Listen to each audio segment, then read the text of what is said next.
Bien, amigos, tenemos el placer de recibir en nuestro espacio estelar del día, en nuestro primer espacio estelar de hoy, porque tenemos dos, al director ejecutivo del CONEP, Rafael Paz. Bienvenido.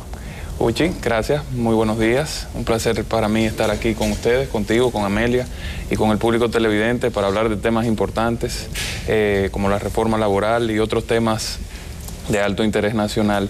Te quiero decir antes de comenzar que para mí siempre es un placer venir aquí, porque particularmente tú formaste mucho tiempo parte de lo que era el escenario de mi familia. Mi abuela era una gran admiradora tuya. Precisamente por todos tus planteamientos de defensa a la democracia y a la institucionalidad. Bueno, muchas gracias a ti y a tu abuela, entonces, y a tu familia. Bueno, vamos a ver.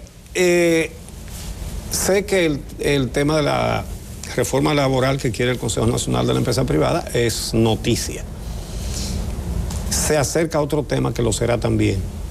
Estaba refiriendo hace un momento que en una reunión que convocó el director general de Impuestos Internos a los directores de medios de comunicación ayer, se trató sobre el pacto fiscal y él decía que la posición de la dirección es que no haya más mal llamadas reformas fiscales, que no han reformado nada, sino que haya una reestructuración fiscal, porque es injusto el modelo en el cual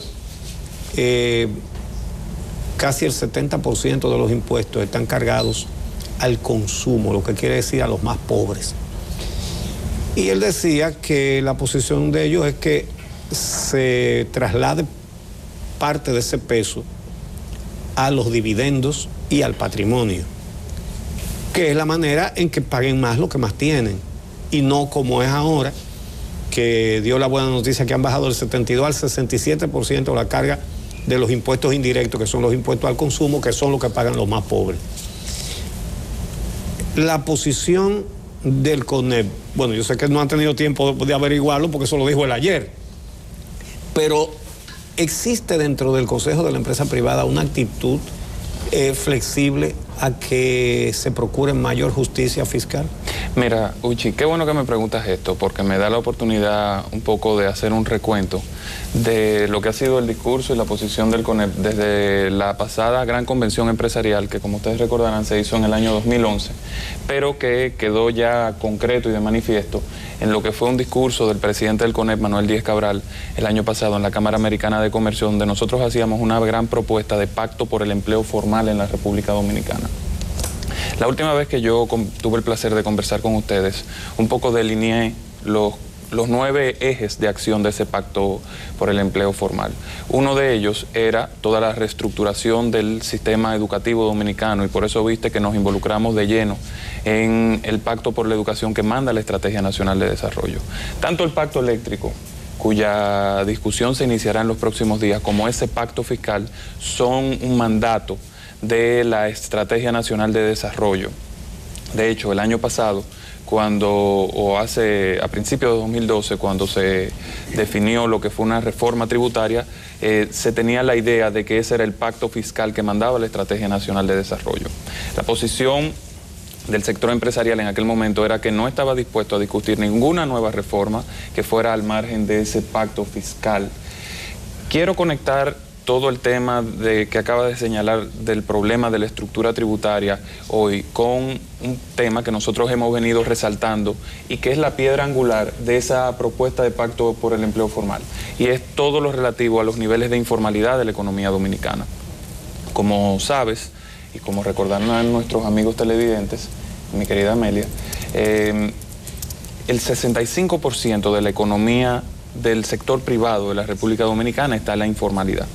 ¿Qué significa que el 65% de nuestra economía está en la informalidad?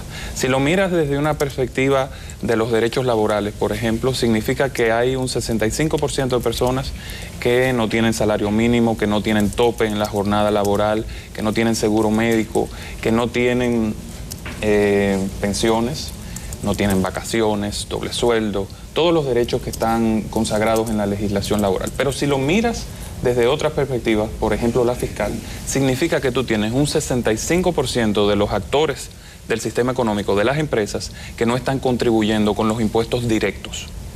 Y por eso, cuando tú miras toda la proporción, tú dices, bueno, del pastel, lo que más se contribuye es impuestos indirectos. ¿Por qué? Porque esos actores privados que no están formalizados, cuando compran esa operación, se la compran, se hace con un formal, que les retiene el impuesto al consumo, que es el ITEVIS. Pero es imposible para el sistema cobrarle los impuestos directos porque no están registrados. Y eso lastima y achica la base tributaria del Estado, porque los contribuyentes se convierten en unos pocos, que regularmente son los que pagan siempre y aquellos que están obligados a consumir, que tienen que pagar el 18% de ITEVIS, que tienen que pagar los selectivos al consumo, y muchísima gente de la que está haciendo operaciones en la informalidad, que tiene beneficios por eso, que está generando una buena economía, porque no todo el que está en la informalidad necesariamente es un pequeño negocio. Incluso hay negocios de tamaño mediano e incluso negocios con operaciones importantes que operan completamente en la informalidad. Sí, pero por ejemplo en relación con el ITEVIS, que ha sido problema de desacuerdos con el asunto de las soluciones fiscales, la verdad es que yo no he podido entender hasta el día de hoy el problema que tienen algunos con las soluciones fiscales, porque el ITEVIS se lo cobran al consumidor y se lo tienen que entregar al Estado, y yo no sé cuál es la resistencia.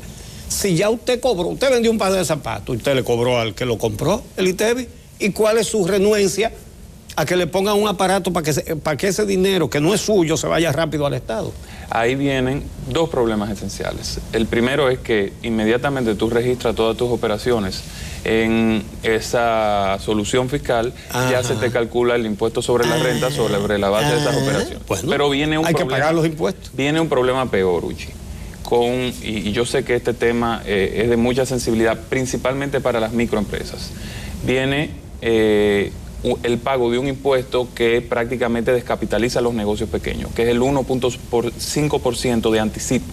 O sea, se genera una factura que no se ha cobrado y ya tú tienes que el día 30 ir a impuestos internos y pagar de acuerdo con un dinero que no has recibido. Eso es una barbaridad, que cobren impuestos por adelantado. Así es. Y además de todo, aún tú tengas pérdidas, por ejemplo, y esto es una de las barbaridades de nuestro sistema tributario, tú puedes tener pérdida de un 15%, te financias con un banco, por ejemplo, o buscas dinero prestado en el mercado informal, pero tú tienes maquinaria registrada en tus activos, tú tienes que pagar el 1% de esa maquinaria que tú tengas registrada como impuesto mínimo al año, aún tú tengas pérdidas. Eso significa que las microempresas no pueden perder.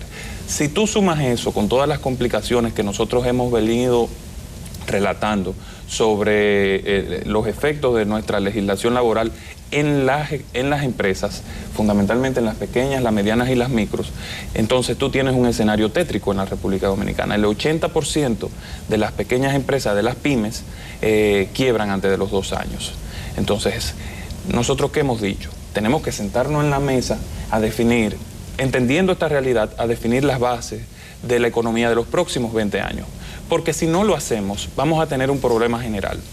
El Estado no va a tener contribuyentes suficientes, va a cargar demasiado a los que pagan, y hay un buen amigo en el empresariado que dice que cada nueva reforma tributaria o parcho lo que ha sido es ir a cazar al zoológico. Tú simplemente... Eso está muy bien. Tú vas a cazar a los mismos animales que ya tú tienes metidos en una jaula.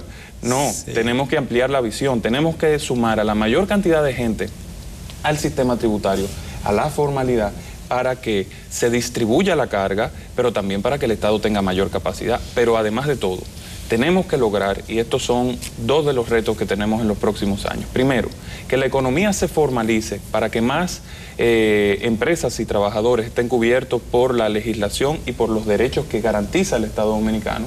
Pero tenemos otro tema, y tú lo has señalado de manera muy clara y meridiana aquí. Tenemos el problema... Estoy esperando tu respuesta a eso. El problema de los ingresos a nivel general. Se ha señalado que la productividad en los últimos años ha aumentado, pero que los ingresos reales no aumentan de manera en la misma proporción. ¿Por qué se ha dado esto?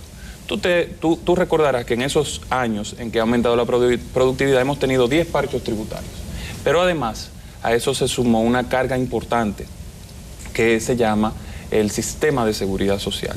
Eso combinado con la otra carga que imponía la legislación laboral de 1992 se convirtió en una doble tributación.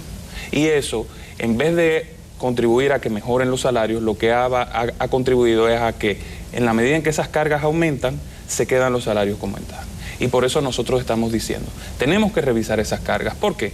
Hay una proporción casi exacta, Uchi, entre países con carga laboral, vamos a decir, mientras menor es la carga laboral, mayor es el nivel del salario, de los salarios en sentido general, pero donde se nota muy claro es en el salario mínimo. Se ha puesto el caso, por ejemplo, de Chile, que es el país de Latinoamérica que tiene el mejor nivel de salario mínimo, pero Chile es el país que tiene la más baja carga laboral. República Dominicana está en un 57% el primer año. Rafael, que es evidente que hay dos situaciones dentro del empresariado. No es la misma situación la que tiene una empresa grande que la que tiene una pequeña o mediana empresa. Tú has hecho incluso la separación de manera clara. ¿Cuánto representa para el Estado en pérdidas los acuerdos y las exenciones fiscales que tiene, de los que goza el empresariado en sentido general, a propósito de esa necesidad de modificar la estructura impositiva y de quién paga más y quién paga menos? O sea, cuando estamos hablando de que ha habido un crecimiento económico que no se traduce en la mejora de las condiciones de los empleados, me voy entonces a las empresas grandes que participan de una serie de acuerdos en los que tal vez no están las pequeñas empresas, exenciones fiscales. ¿Cuánto representa eso en pérdidas para el Estado? Mira, yo agradezco mucho que tú me hagas esta pregunta porque me da la oportunidad de aclarar en un medio como este algo que se ha venido repitiendo, incluso a veces con un interés político, y regularmente sale cuando el sector empresarial está en alguna diferencia pública con el gobierno. Yo creo que es una oportunidad precisa para decirte que el 80% de ese número de exenciones que se maneja constantemente son exenciones al consumo, son exenciones a los impuestos selectivos y al ITEVIS regularmente. Es la exención de pago de ITEVIS de las medicinas, de la energía eléctrica, por ejemplo, de bienes de primera necesidad que aún están exentos de pagos de impuestos. El 80% es consumo. La importación de maquinarias, importación de equipos. Eso está dentro de otro porcentaje, que es el 20%, que son unos 40.000 millones. Y déjame decirte algo, de esos 40.000 millones que quedan, el 60%, Uchi, está vinculado a obras que construye el gobierno. Son contratistas estatales que están exentos del pago de todo tipo de impuestos para que la obra precisamente le salga a un mejor precio al Estado. Entonces, nos vienen quedando aproximadamente 16.000 millones de pesos. Zona franca. En esos 16.000 tienes que sacar lo de los partidos políticos que se computa, en ese cálculo abultado que se hace, se incluye, Uchi, lo de los partidos políticos, se incluyen las ONGs, se incluyen pero yo me estoy hablando de todo gasto tributario. Mi pregunta va dirigida específicamente al sector empresarial, sobre todo ahora, por ejemplo, que se está hablando del DERE-CAFTA y el impacto que va a tener el DERE-CAFTA. Hemos tenido aquí múltiples entrevistas, vimos la presentación del presidente del CONEP en el Congreso y después recibimos aquí a representantes de varios sectores que dicen, bueno, pero es que ya hemos ido entrando de manera escalonada. Realmente el impacto para el año que viene es nada porque todo ha ido sucediendo de manera constante y progresiva. Entonces uno dice, bueno, pero entonces, ¿qué es lo que quiere el empresariado? Y ahí viene la pregunta, más exenciones, más facilidades, ¿por qué? ¿Y qué representa eso de la cantidad de dinero que dentro de esa economía formal debe entrar a las arcas del Estado? Pero fíjate, pasamos de un número de 200.000 millones de pesos, que es lo que se maneja normalmente y de manera muy interesada en los medios, y ya nos estamos quedando como en 8.000 o 7.000 millones. De esos, tú tienes incentivos o un régimen especial para 3 ámbitos fundamentales. Primero, las exenciones para la Ley de Desarrollo Fronterizo, que alcanzan unos entre 1.000 y 2.000 millones de pesos. Nosotros hemos dicho que eso hay que revisarlo, porque genera una distorsión. Y tú tienes 2 sectores específicos que reciben un trato preferencial. Zonas francas, que tú decides o no tener zonas francas. Si como país tú te metes en la estrategia de zona franca, tú tienes que darle un modelo que tienen todos los países del mundo. Es una decisión de sí o no. No hay punto medio. Y el sector turístico. Tú quieres competir con países como México, como las islas del Caribe, que tienen regímenes especiales de desarrollo turístico, entonces tú tienes que crear un esquema competitivo que te permita y que haga atractivo la instalación de hoteles en el país. Entonces, esos son los dos grandes sectores que estratégicamente tienen un régimen que tú puedes decir que es especial. Los otros son contratos especiales que tiene el Estado Dominicano con suplidores, con contratistas o con empresas que tienen concesiones públicas. Mira, me siento como el maestro que dijo, hábleme del elefante.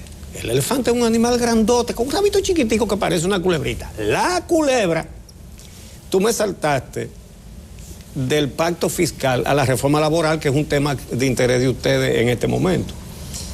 Pero tú no me has dicho si el CONEP estaría dispuesto a una reestructuración fiscal que mueva el mayor peso de las espaldas de los pobres a través de los impuestos indirectos al consumo a las espaldas de los que más tienen con los impuestos a los dividendos y al patrimonio. Eso tú no me lo has respondido todavía. Lo que yo sí te dije es que hay una conexión importante entre todo el tema de la informalidad, que está vinculado con dos temas, con el tema laboral, pero como te dije, con el tema tributario.